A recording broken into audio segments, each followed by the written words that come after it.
Hello, everyone. This is Roshni from Systems Change Alliance. And joining me today is Canadian folk musician Luke Wallace. Hi, Luke. Great to meet you. Hey, Roshni, you as well. Thanks Thanks for for having me. joining me. So good. Yeah. And I'll just give you a little intro. So, Luke is part of a new wave of politically charged folk music, writing the soundtrack for a movement of people rising up to meet the social and environmental challenges of our times. His latest album, What on Earth, was released last year and was his fifth album release. His message-driven songwriting has landed him slots at Salmon's Roots and Blues, Vancouver Island Music Festival, the Vancouver Folk Festival, and an opening slot for global roots band Rising Appalachia. So, Luke, thanks. Where are you talking to us from today? Where exactly are you based? Yeah, I'm here on the Coast Salish territory, on an island today known as Salt Spring Island, which is just a short boat ride outside of Vancouver, Canada here, and it's a beautiful little island to be seeing spring coming to life here. Yeah, I've only seen photos of that part of the world, but it looks incredible. Really, Yeah. it's quite a rugged coastline, yeah. Yeah. The West Coast has some sharp edges on it, and some storms hit pretty hard, and it's especially this time of year, it's just so beautiful. Great. Well, I think for those of us in the Northern Hemisphere, I think we're all glad to see the spring flowers coming out at last. Definitely. So tell me, Luke, how did you become a musician? Good cue. I've been playing music my whole life. My parents were smart enough to get me into lessons that I didn't want to be a part of as a kid. Different piano lessons, and when I was probably 9 years old, I started playing the trumpet, and I played the trumpet for 12 years and started singing, and had a beautiful adolescent time full of music. And half my courses through all of my high school days were musical courses, and it was just such a gift to be able to spend so much of my day singing and playing. And the form that my music takes today started developing when I was about 14 or 15 years old. I started writing songs and singing a bit more in that folk style, and was covering all the prominent alternative pop bands of the day, and fell in love with Radiohead and Coldplay, and those bands of my generation. And and it kind of just kept developing into what it looks like now, which is a lot of songwriting and a lot of lyricism and things like that. So Yeah, I've been really enjoying listening to your album, What on Earth, these last few months since we got in touch. Who would you say are your biggest influences musically, both past and present? right. Yeah, I mean, we were having this conversation the other night. It's always interesting to think about your influences versus your favorite artists, and they kind of bounce around. Like I listen to a lot of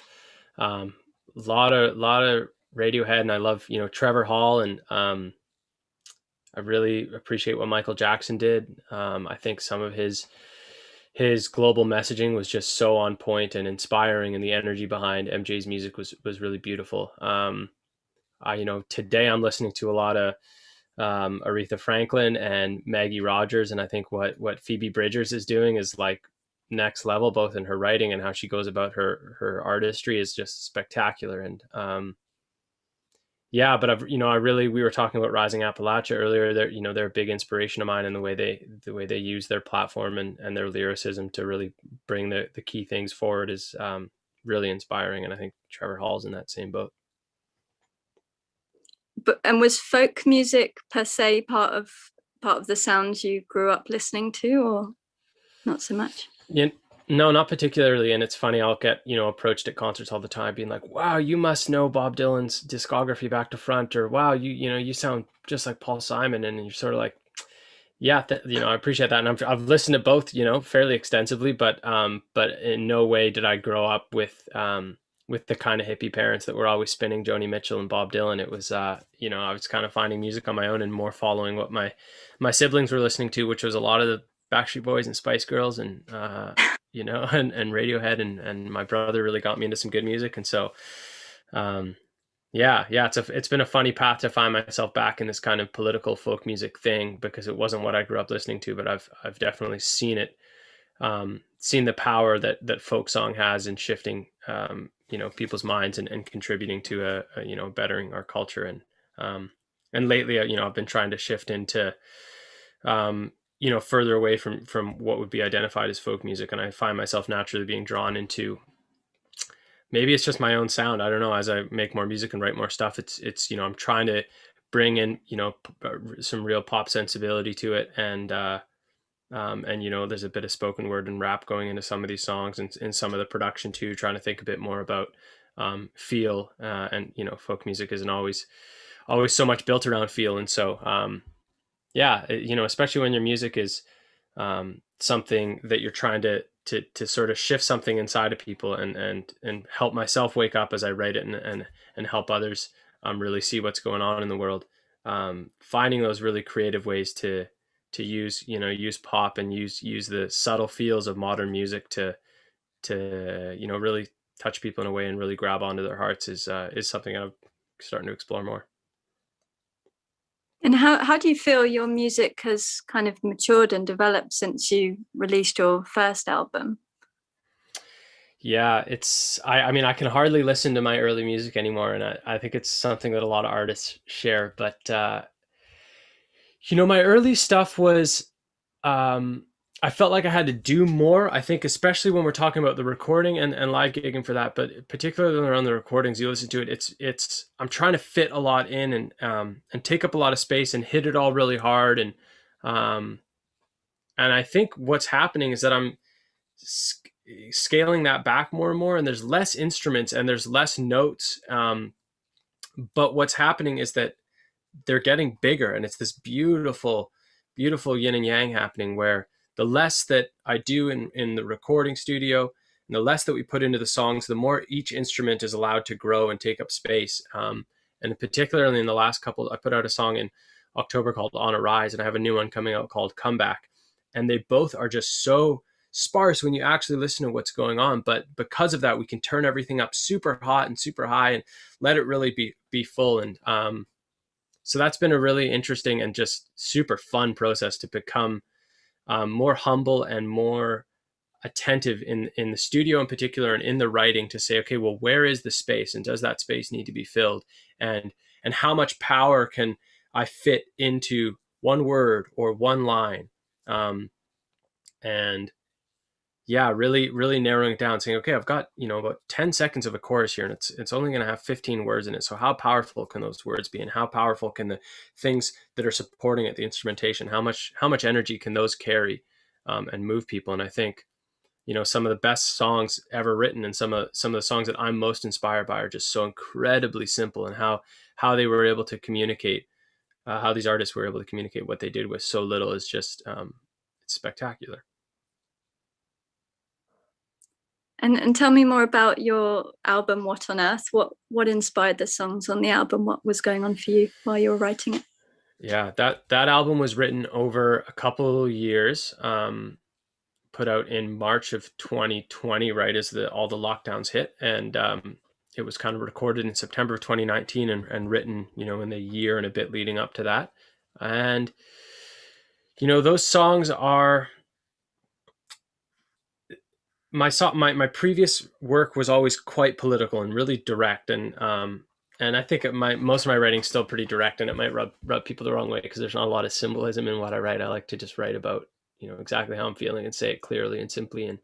And so it was a continuation of that. I brought a lot of that politics and that sort of folk activism, troubadour thing into this new album. But I also was mindful to keep moving forward, and to bring particularly the lyricism and the instrumentation that supports it into something bigger than politics, and something bigger than that sort of us and them fight that I've been a part of for a long time. That, I was a protest folk singer for a long time, and I guess I still am. I do play at rallies sometimes, but I'm really seeing an opportunity and a need to move beyond this sort of clenched fist protest thing, and move into a space where we're seeing what's happening on Earth and in our lives, and within the political sphere, as a deeply spiritual process, and a deeply meaningful, energetic experience happening so much deeper and far beyond the political sphere that we tend to talk about it in. And so I tried to bring that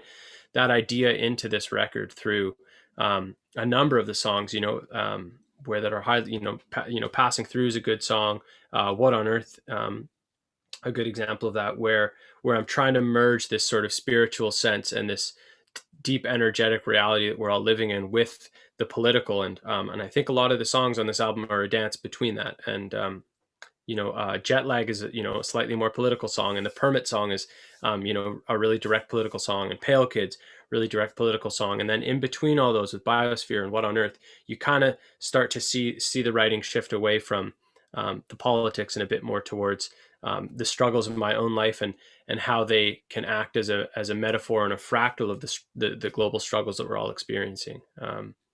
And so, I'm really feeling myself just being drawn into that and going, I was talking to a friend the other day about how I'm starting to see my role as a singer, as an artist and an artist now, is to try and write songs that maybe pull the folks who are deep into the activism world and deep into the party politics, and pull them a bit more into the world of spirituality and the world of the energetic reality that we're living in. Because I think there's a lot of like anger and depression that's happening in that world right now, and people are feeling like, oh, we just fought for 60 years and we haven't gotten anywhere, in the sort of modern white Western since the hippie age or whatever.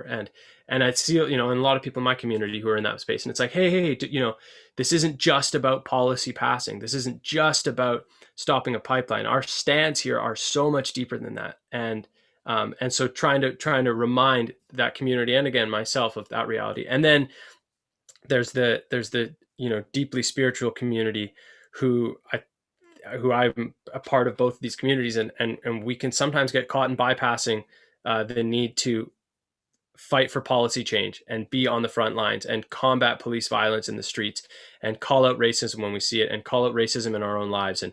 And so bringing those folks a little bit more into the political activism and realizing actually we still live in the material world and we have to do that. And I think that type of writing is addressing my own, the tensions in my own life that I'm trying to bring out. And I'm seeing the need to kind of merge those two. And there is a beautiful, and I see it in a lot of the work that you're doing, Roshni, where it's like we can bring these two things together in a beautiful harmony and really start to bring about the change that we know needs to happen very soon.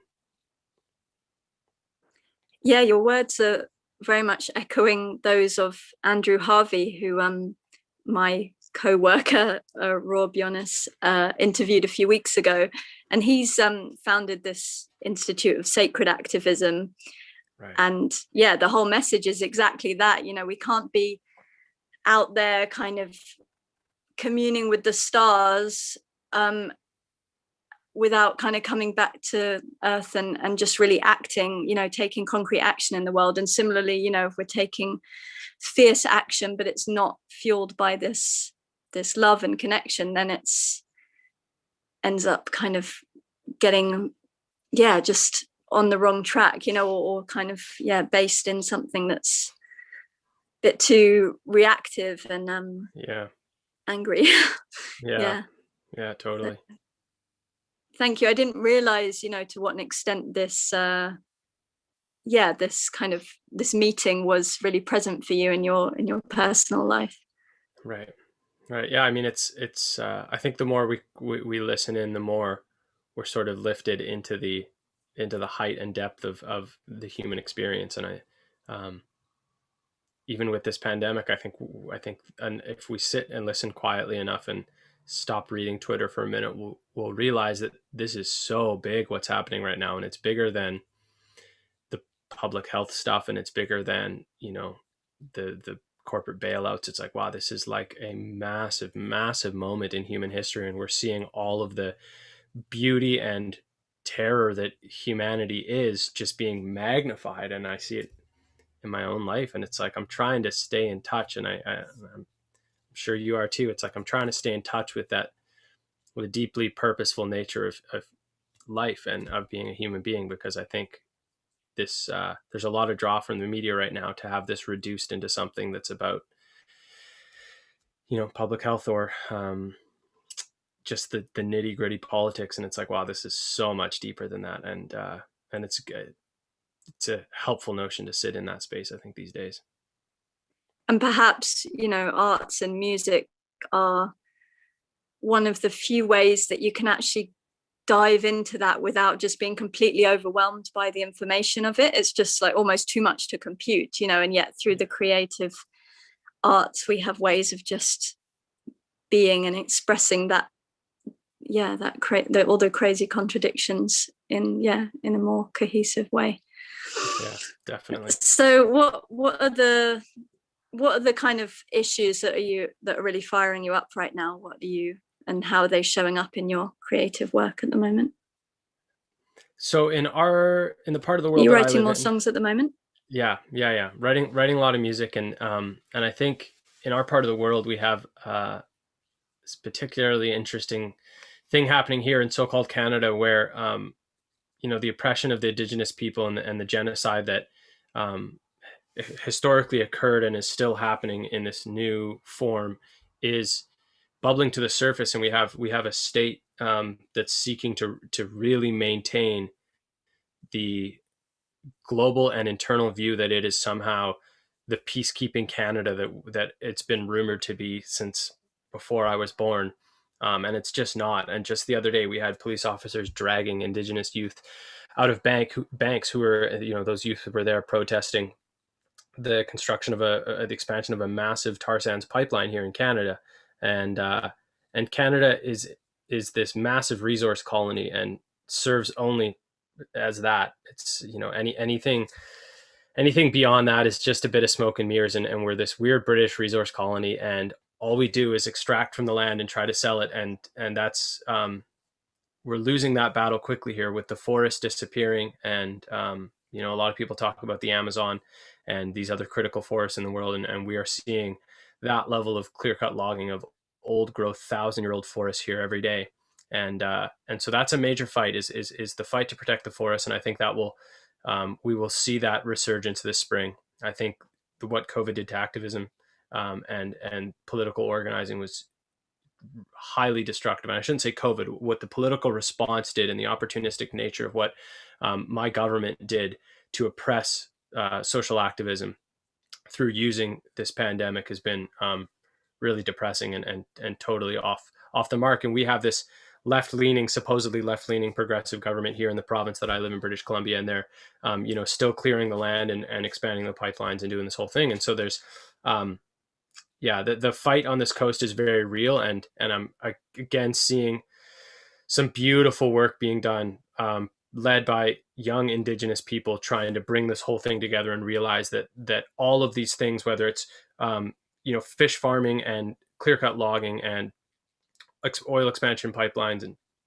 all these things, they're all connected in a deep way, and they have to do with the oppression of people and violence against people in the land, and particularly in this part of the world, it's violence against Indigenous people and the ongoing removal of them from the land.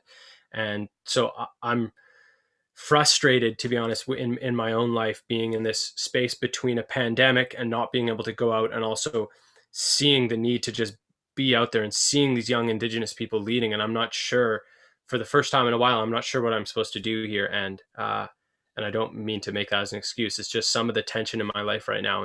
And without music as an occupation, I'm having to, do this other work. And so it's really interesting to be faced with the pending crises and the present crises that we're seeing in Texas right now, and in California and Australia and in my part of the world with warming waters and collapsing fish stocks. How do we do that? How do we fight those battles in the streets when we're not allowed to gather and organize? And so I'm trying to really let that sink in and inform the songs that I'm writing, because it's this interesting tension in the world right now. And I think those are some of the things that I'm really inspired by. And I think this spring and summer will be a massive opportunity for the people in my part of the world to organize and mobilize around the protection of the planet and the respect of the original caretakers of this land. Wow, thank you. Yeah, I'm really feeling into kind of from a distance, really, because it's not something that is on my doorstep. I'm living in Portugal, and it's a different status quo, I suppose, in different historical context. But just feeling into that whole issue around native wisdom and the gifts that it holds for all of us, and the destruction that has, been waged in the face of those peoples. But I feel like, it's like this rising awareness and movement of bringing those voices to the fore and really giving them the space. But it sounds like a really challenging time where you are, and that image of that kind of peaceful Canada, it's amazing what a bit of PR can do, right? Spectacular. It's and I mean the government came out yesterday and voted to condemn in the House. They voted to condemn the ongoing genocide of the Uyghurs in China, which is of course a good thing as the state of Canada in doing. But it's like, you guys are actively pursuing genocide in your own country against the original inhabitants in the exact same way that you're condemning in another country. And it's a remarkable, that the smoke and mirrors and the kind of like, no, it's something. And so again, quieting down and listening to your own intuition and asking important questions of yourself and your community, I think, is a critical step right now, because it's the step needed to get us into a state of action, and action is what's needed right now. Yeah, and so our organization is very much focused on the kind of deep level change, the systemic change that needs to take place in order for us all to shift into a new way of being in the world, and a genuinely sustainable way of being in the world. What would you say what would it look like for you where you are in Canada? What would it look like if that systemic change was able to take place in this context?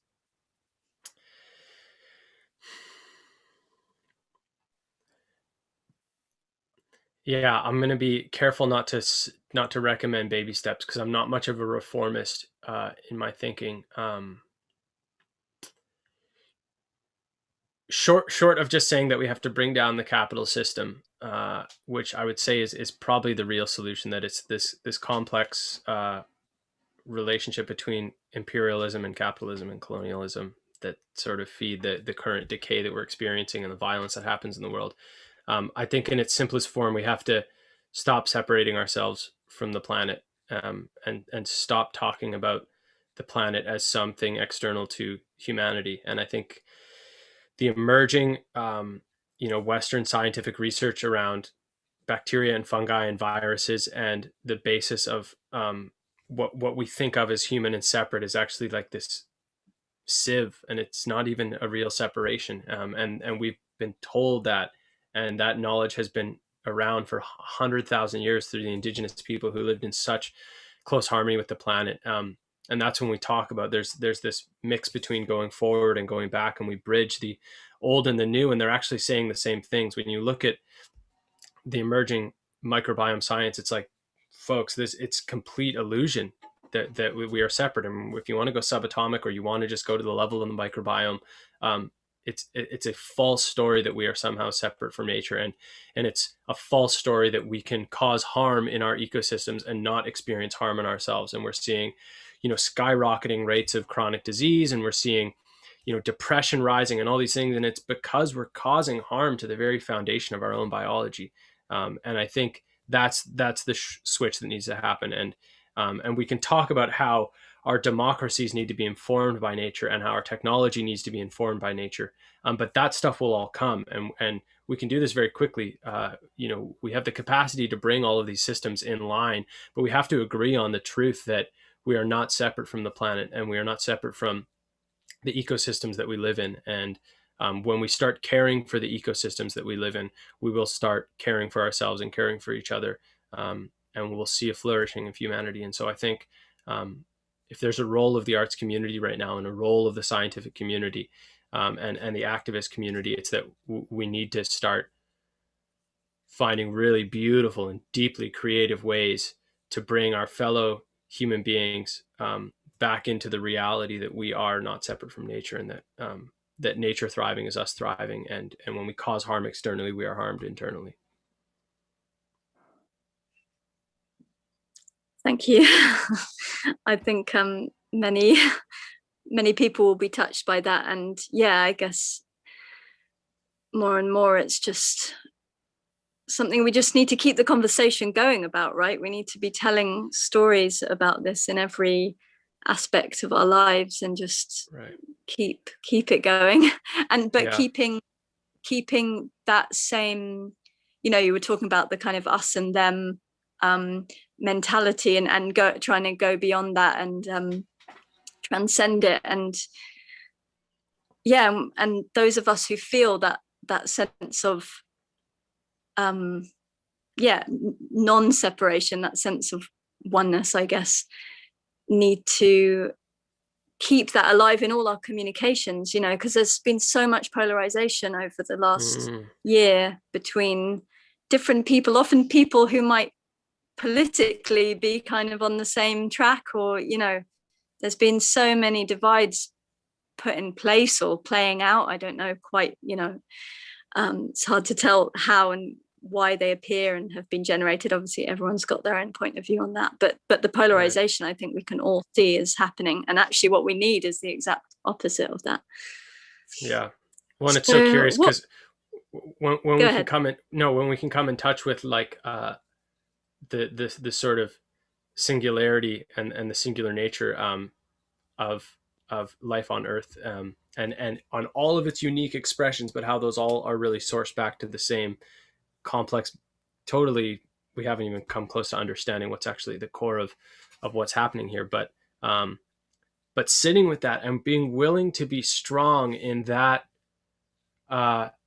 truth, and then using that truth to bounce everything else off of, and going like, wow, look at the forced polarization and the seeded division happening in the world right now through the politics and the media. I'm gonna use that truth that I know to be true and reflect those things off it. And I think when we have that as our sort of mirror, we become quite invincible to a lot of the BS that's happening in the world right now, because I think we'll very quickly realize just how much of the political sphere and of the media and of all the storytelling that's happening in the world right now is totally bunk, because it fails the litmus test of that single truth that is undeniable. And when you do that, you're like, you can take it all off your shoulders. You can go like, sorry, that's actually false. I know that to be false, so I'm actually not even going to give that a second of bandwidth today, and I'm going to go on living the truth that I know to be real.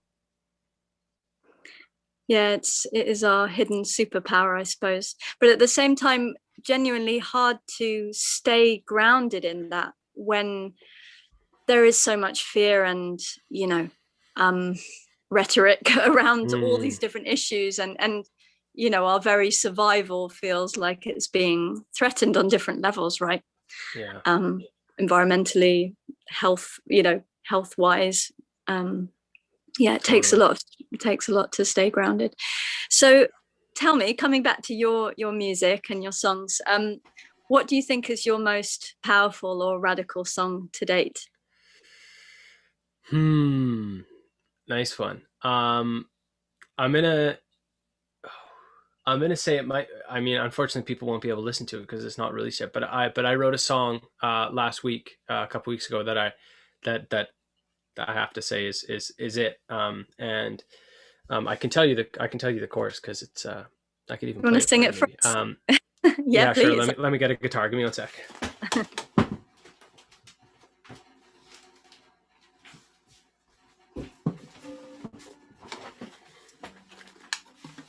I haven't warmed up, so everyone's gonna have to give me some grace here. And it's early in the morning for you, isn't it? yeah, it is. Yeah. But yeah, this is a song I wrote recently, and I've had the verses forever, and I couldn't get the chorus, and I've written 3 different choruses, just the lyrics of it. I was like, it's not it. I almost released it and was like, it's not it. That's not the song. And then I finally got it after hearing a mentor and deeply inspirational person talk about a theme, and went, wow, that's the theme. And I already have the words to it. I just didn't realize that's what needed to be said. And so anyway, here's the chorus, and then we can maybe talk about it or something.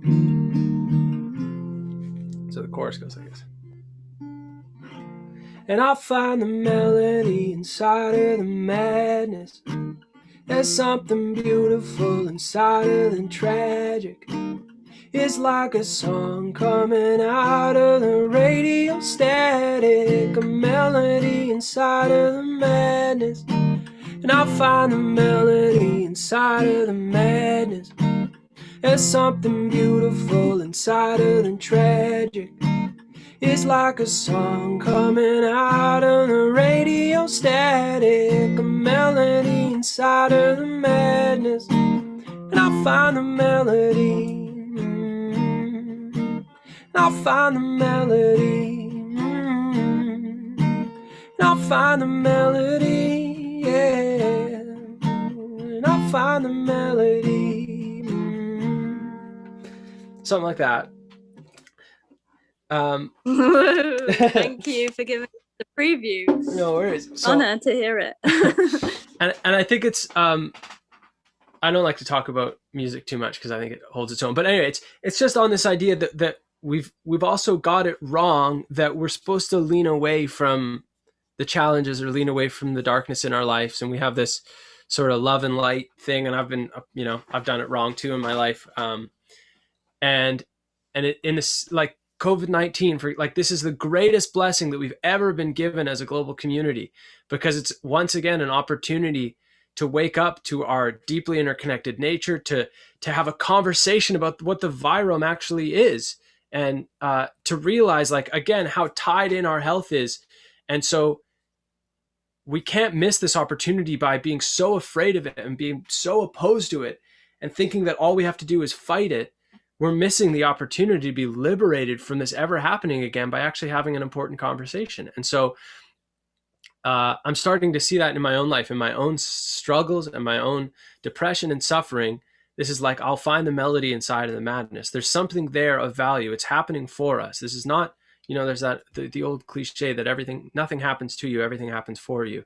And that's what this song, there's something beautiful inside of the tragic. It's like a song coming out of the radio static. There's a melody inside of the madness, and it's all there for us. And I think I'm so excited about this song and about all the people coming and bringing forward this reality in their storytelling and in their art, because I think it is the critical thing needed in humanity right now. Is like, we're wrong to fight stuff. We're wrong to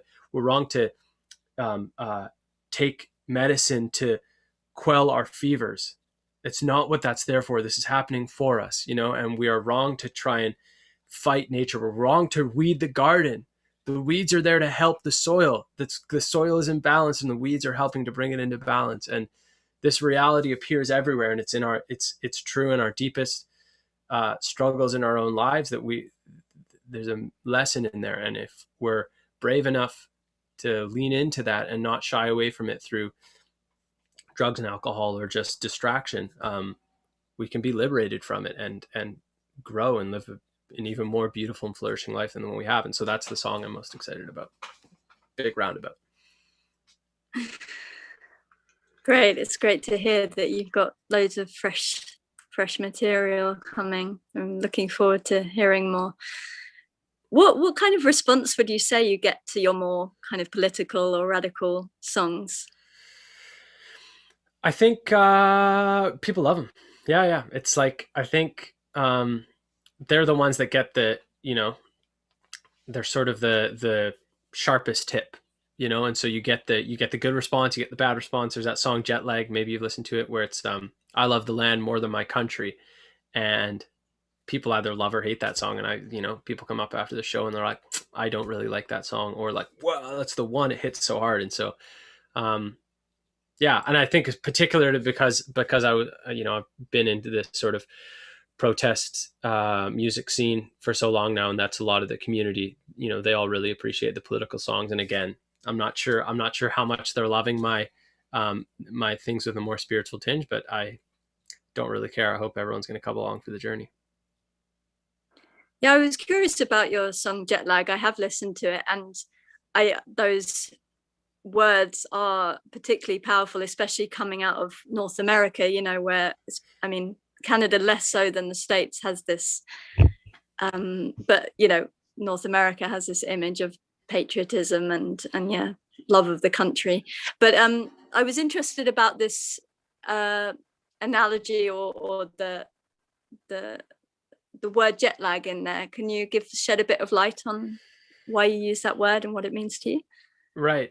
Without too much about the music, obviously. No, I mean, and so this theme of jet lag was just, I was tapping into the sensation that I get while thinking about and experiencing the decay that we're seeing in America and all the division and violence and separation from the land.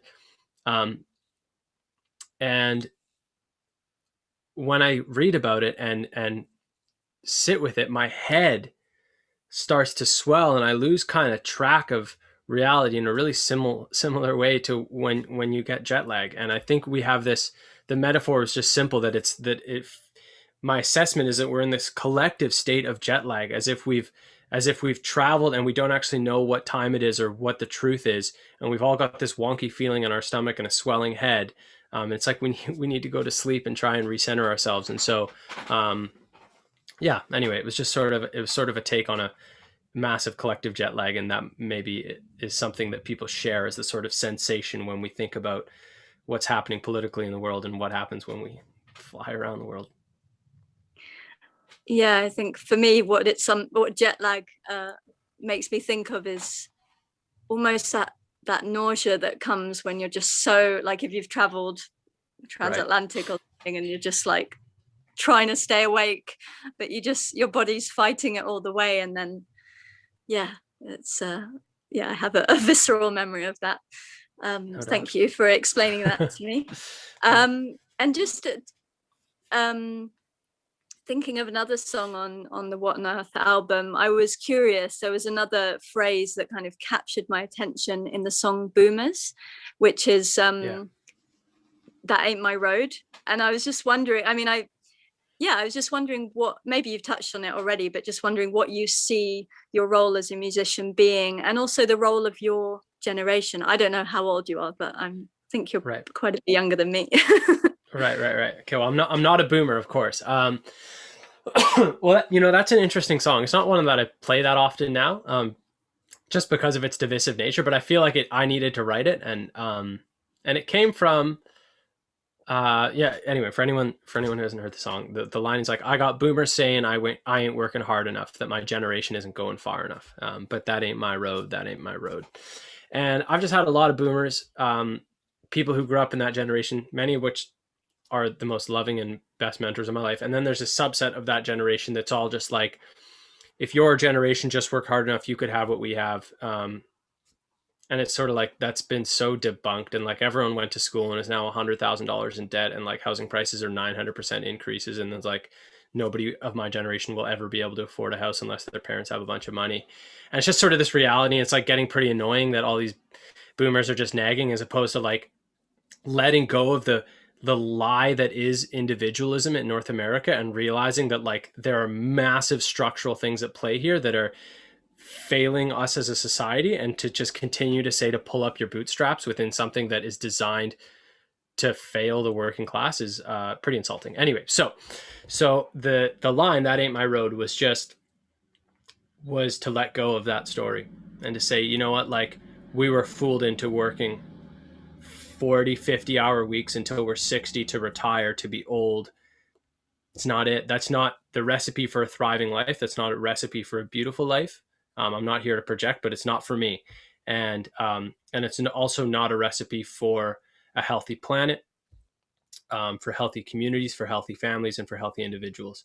And so within this process that we're all going to be going through, we have to reject the notion that human beings are here to work, and that working as in a wage labor position is somehow a fair exchange for the life and what we bring to it. And we're seeing just gross wealth inequality and billionaires doing nothing while their entire workforce makes them billions of dollars. And so, all that time working could have been fought and organized together in sort of a collective labor. And it's not that my generation is lazy. It's just that we're seeing that working our whole lives to make someone else money and destroy the planet is probably not the recipe for a healthy society. And do you feel that's something, a sentiment or a spirit that you're seeing around you with other people of your generation, let's say? And yeah. Yeah, we don't even need to talk about it really. It's just sort of like a known thing at this point where you're like, oh yeah, like my parents do that thing too. Oh yeah, that like random person I lived with for a little bit does that thing. And it's like, yeah, the beauty is I can't wait for there are so many amazing elders, and I don't want to generalize that the boomer generation somehow failed us. That's not what I'm trying to do. It's just like that those that have found their way into positions of power and political power and corporate power are still so stuck in that story. And when we can get some people who didn't grow up with that lie fed to them their whole lives into those positions of power, I think we have an amazing capacity for radical change. But it will take, a new, fresh set of people with a new story to really transform those structures and those institutions into something that actually serves people and the planet. On a local level where you live, are you seeing any great inspiring examples of people shifting and approaching this, their economical well-being in a different way? Definitely. The conversations are happening. It's, I think we're finding our power, and that's the first step. I think, I travel around a lot around here playing music and touring, and I kind of have this hyper local nature of my touring. And it's given me a lens into a lot of communities where there's just such brilliant, smart people. And I think some of the smartest people in the world live right here in this kind of hub of islands and along this coast. And so the answers are there, and it's just, us all clicking in and realizing that like we have the power and that we can't sit here and wait for Ottawa and the federal government or our provincial government or even our regional governments to do something about it, that it's going to be up to the people to organize and do something different. And I think that's the shift that's starting to happen. And again, the solutions just follow like a river after that. It's it's breaking down the dam and letting the water flow, that I think we're really working on right now. And there's pockets of brilliant communities doing alternative types of living and massive food growing and cooperatives, and and as well as massive work around reconciliation. And I think those things are coming together beautifully in this part of the world. That's great. I mean, I think that's what we need, is just these pockets of change that spring up and then grow and expand, and the network starts joining together. Totally. What would you say where are you heading next with your musical work? What are your ambitions? It's really hard to see in COVID right now. I've playing a couple little theater live stream recording things. Like I've been doing that since March. One angle is I'm trying to get into crowdfunding my music more, and so I've started a Patreon page, and I'll just give that a shout out on this conversation, where I've got an amazing community of patrons on my Patreon page who are supporting the recording of my music. And so this new single that I've got coming out is the first fully funded song, and I'm hoping to get that Patreon community to grow that up to a point where I could be releasing a song every month indefinitely, and just consistently be in the studio and writing. That's sort of the state that I'd like to be in. And the second we are able to travel and tour, I'll be out on the road heavy, connecting with communities, and really, I'm starting to see more than ever the value of gathering. And it was clear before, and it's just clear as day now, that we need to be in the room together, having rich shared experiences around radical art and culture. And that is the medicine and the food for the sort of people's revolution to do something beautiful here. And I think, so I'm really inspired to be back out on the road and to keep recording music. And I've got this inkling that I might find myself probably arrested sometime in the next little while. It's going to come this spring and summer. Like I said, we'll come to a lot on this coast. And I think there's going to be lots of opportunity to step up and really put our lives on the line and put our money where our mouth is. And so that might be something I get into too. We'll see. Bit of trouble never hurt anybody. Let's hope that's the case. Yeah. Stay safe while you're getting yourself in trouble. No doubt. You were talking about gathering and the importance of that, and I just wanted to mention, I don't know if you know about this event that's happening this weekend, actually, run by Cooperation Humboldt, based in California. It's called Artists Dismantling Capitalism. Right. And it's all going online. I think they usually do an in-person gathering, but it's all happening online, so you might want to check out. I'm certainly going to dip in. Okay, sounds awesome. And yeah, and what would you say are the biggest obstacles that you face in your work? I think the single biggest obstacle that I face is getting my music heard. I think for the folks who have heard what I make, they generally really like it and are supportive and are happy to buy it. But with these massive gatekeepers of Instagram and Facebook and Spotify, it has not at all, in my opinion, liberated the independent arts scene any more than when we had big record labels. It's still the same story. And so, yeah. And so I think if I had the capacity to just connect with more people and have a way to connect with the people who even want to hear my stuff, which is really funny, like, engagement on these platforms has just crashed. And it's just like 3/4 of the people who want to hear about what I'm doing don't hear about what I'm doing because of money and, lobbying and Facebook and all that kind of stuff. And so yeah, if I had to put one thing on it, it would be that if we could remove the barrier for artists to connect properly with people who would like their music and pay those artists accordingly, we'd see a flourishing art scene. Yeah. Would you say that is somehow a reflection also of just the way that artists have been kind of like true artists and not just commercial artists have been Right. devalued over, over the years and decades? Yep.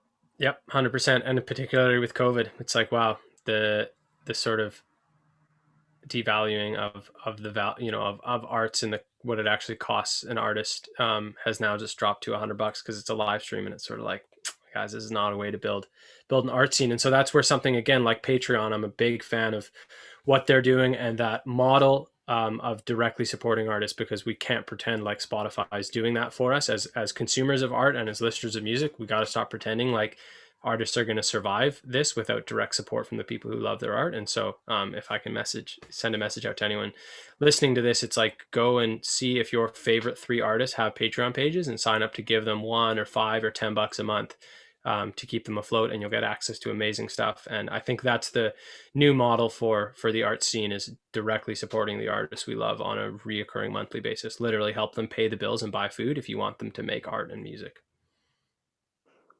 Yeah, hungry musicians don't do nearly as good work, do they? No. Yeah, well, I'm really glad to hear that you're finding that is supporting you and that you're building a community that way. Definitely. Because certainly the algorithms and these big social media platforms don't look kindly on people unless you're waving money in their face, basically. Yeah. Yeah. So before we wrap up, I just wondered if you had any final words for the systems changes out there, or any of your community, any message that you'd like to share about your work and the changes that we all long to see and feel and happen. Right. Yeah. I think my biggest encouragement and the lesson that I need most in my life right now, and maybe of value, is just that we are being invited by a certain power in the world to look away and to distract ourselves and to just numb ourselves out of the reality that we're in via Netflix and all the other ways that we can do that. Fortunately, there is a deeper power at work here that's inviting us to lean into what's going on and really look at it and find our power in it. And so my reminder to everyone listening is just how truly powerful we all are as individuals, and that in our agency as a human being and in our choice that we have in every moment, I really hope that we choose to lean in and that we choose to sit with the uncomfortable feelings and sit with the truth, and not be drawn into some conspiracy or drawn into some media narrative, but to sit with our own truth and really listen to our intuition and remember that we can do this and that we are strong enough and powerful enough to meet the bigness that is this moment. We can all go right there. And I know that it's overwhelming, but here you still are. You're still sitting there in this state, whether you're thriving or struggling, you're still there.